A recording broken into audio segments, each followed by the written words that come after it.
Hi cooking time சேனலில் பச்சரிசி பொங்கலும் பருப்பு சாம்பாரும் அதுக்கு தொட்டுக்க வைக்க போகிறோம். அது எப்படி வைக்கலான்னு வீடியோக்குள்ளே போகலாம் வாங்க. இது பாருங்கள், இது உங்களுக்கு தண்ணி 1க்கு 4 இதில் அளந்து ஊற்றிருக்கேன். தண்ணி கொதிக்கிற சமயம் பாருங்க, அரிசி நல்லா கழுவி இதில் போட்டு 1க்கு 4 ஊற்றிருக்கேங்க. இந்த அரிசியை நல்லா கழுவிக்கிங்க, கழுவிட்டு இதில் போட்டுக்கோங்க.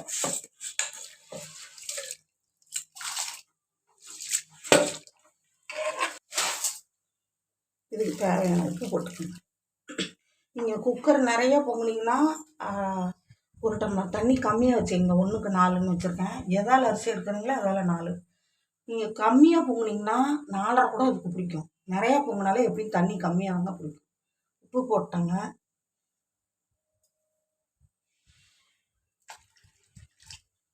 இதெல்லாம் வச்சாச்சு. இதெல்லாம் கிண்டி விட்டுருங்க. கிண்டி விட்டுட்டு குக்கர் மூடி வச்சிடும். இதுக்கு இந்த சாம்பார் அதுக்கு நல்லாயிருக்கும். இதில் பருப்பு வேக வச்சு பச்சை மிளகா, காஞ்ச மிளகா 2 போட்டிருக்கேன். தாளிப்பு வடகம் 1 போட்டிருக்கேன். பெருங்காயம், அதுக்கப்புறமேட்டு சின்ன வெங்காயம் உரித்து போட்டிருக்கேன். இதெல்லாம் போட்டு பருப்பு கூட வேக வைக்கணும். கடைஞ்சி அப்புறமா புளி கொஞ்சம் ஊற்றி தாளித்து கொட்டுற வேலை தாங்க. இது மத்து போட்டு கடைஞ்சிட்டு வந்துடலாம். இதில் கொஞ்சம் பெருங்காயம் போட்டுக்கோங்க.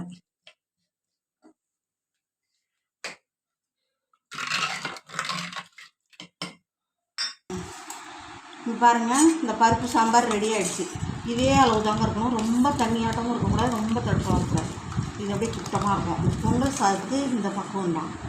இதை நீங்கள் எவ்வளோ ஒரு நாளைக்கு அவசரத்துக்கு வீட்டில் எதுவுமே காய்கறி இல்லை, எதுவுமே இல்லை, டக்குன்னு சமைக்கணும்னா ஒரு அடுப்பில் பருப்பு, வெங்காயம், மிளகாய், பெருங்காயம், அதில் ஒரு தாளிப்பு வடகம் எல்லாம் போட்டு வேக வச்சு பருப்பு போட்டு அடுப்பில் போட்டு குக்கரில் வேக வச்சிடணும். உடனே பொங்கலும் ரெடி ஆகணுன்னா பக்கத்து அடுப்பில் இன்னொரு குக்கர் இருந்தால் வைக்கலாம். இல்லைன்னா டக்குன்னு அதுலேயே ஒரு குக்கரில் சாதம், அரிசி 1க்கு 4 தண்ணி வச்சு பச்சரிசியை கழுவி உப்பு போட்டு கொஞ்சம் பால் இருந்தால் ஊற்றிக்கலாம், இல்லைனாலும் பரவாயில்ல. பக்கத்து அடுப்பில் பொங்கிருங்க. அந்த பொங்கலும் சீக்கிரம் ரெடி ஆகிடும். இந்த பருப்பு சாம்பாரும் உடனே ரெடி ஆகிடும். இது உங்களுக்கு 1/2 மணி நேரத்தில் ரெடி. அதை வந்துட்டுக்குள்ளேயே முடிஞ்சிடும்.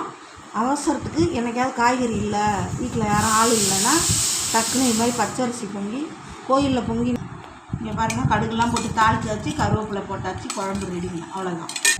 இங்கே பாருங்கள், பொங்கல் ரெடி ஆகிடுச்சு. சாம்பார், தேங்காய் துவையல் ரெடிங்க.